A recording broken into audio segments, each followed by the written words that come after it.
دیو سوال د اخرنی سوال بیان کو چې کله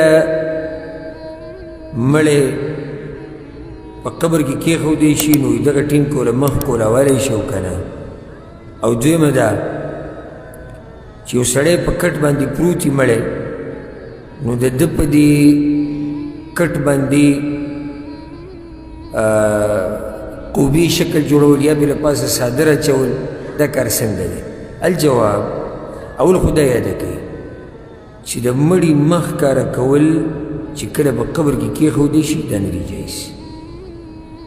د هغې نه مخکې که ښکاره کوې صحیح ده هېڅ خبره نه خو چې قبر کې کېښودی شو نو صرف په څه کولی وی؟ صرف په څه کولی وی قبر کې؟ غوټې د کفن دا به صرف کولی وی بس نور د مخ کولاول دا نشته الا کله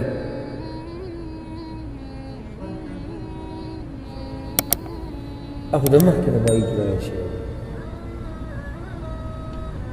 کوشش دی ښه و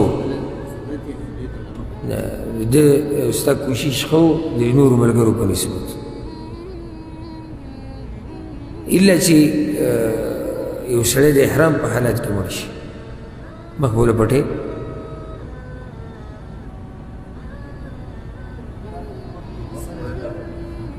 سر چې ښکاري مخ به ښکاري نه نو چې قبر کې کېښودی شو د مخ کولاو دی هېڅ خبره نه خو نور چې مړی کفن کړی شو بیا د کفن کولاوال دومره چې مخ یې ښکاري شي دا نشته. دویمه مسله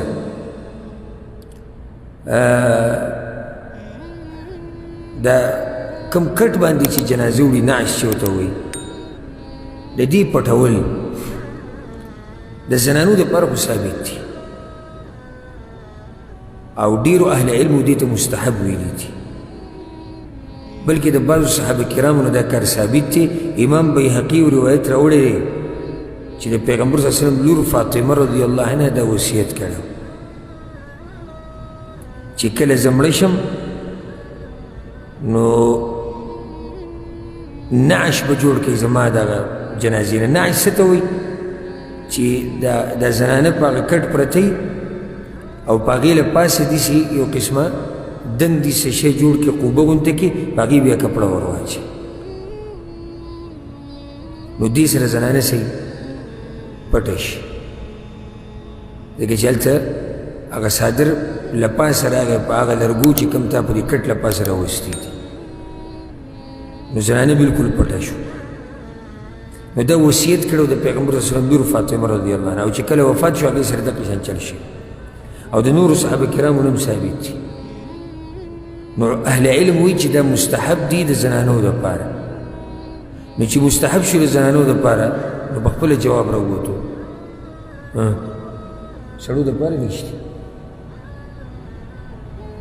ولې د سړي جنازه پټوي؟ ولې به څادر اچي او ولې بې له پاسه نعش جوړی او له پاسه پې ټوکې اچي ولې څه چل ضرورت شته بلکې فایده خو دې کې دي چې ښکاري فایده څه ده؟ خلک به چې عبرت وایي پټول ته ضرورت نشته. هر چې زنانه ده د هغې په قبر د هغې په کټ باندې څادر اچول د قبې په شکل کې له پاسه به هر شی چې ته راته وکړې او په هغې به څادر واچې نو دا اکثرو اهل علمو دې ته مستحب ویلي ځکه چې دا د فاطمه رضی الله عنها او بعضو نورو صحابه کرامو نه ثابت دي او د سلف صالحین نه دې باره کې اثار شته.